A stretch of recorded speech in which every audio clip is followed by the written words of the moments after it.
السلام عليكم الاخوان.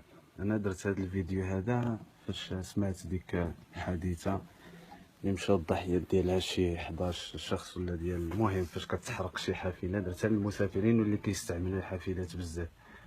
الا وقع شي لا قدر الله كنتو مسافرين ولا و شدات شي عافيه في كار ولا البيبه ما بغاوش يتحلوا ولا اي حاجه ولا ها نتوما راه دايرين لكم هنا واحد لي بتي مارطو ها هما صغار كتجبدهم. نتوما ساهلين تجبدو كضرب الدجاجه كتهرس. دي في حالات الا كانت تقلاب الله يحفظ ولا شي حاجه. هنا عاود راه دايرين لكم هنا واحد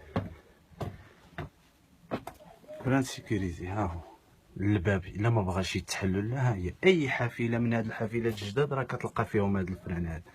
ها نتوما طريقه بسيطه ها كتجبدو هكا ها نتوما بحال الباب كيتديكلونشي الريح ملي كتقيسو هكا كيتحل. ها حاجه بسيطه لتعم الفائده وصافي. انتما اي كار خصو يكون فيه هادو ضروري. الا ما لقيتوش هادو ضروري راه من حقكم تشكيو ولا من حقكم ما تركبوش فيه ولا. هانتو هادو لي مارطو كيكونوا ساهلين يتجبدوا ماشي شي حاجه صعيبه. ها يتجبدوا نتوما لي مارطو ها كضرب الدجاجه كطيح فيه ساهل كتهرس. حتى الباب القدام هما فيهم كتكون لي فيهم هاد البلاستيك هادي كتجبد.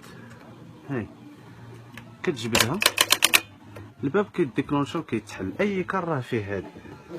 المهم ها نتوما اللي شاف هاد الفيديو ياخذ الفكره واللي ما شافوش الا عنده شي صحابو كيسافروا بزاف ولا كيستعملوا الكيران يوريه لهم. وشكرا ونتمنى لكم السلامه كاملين.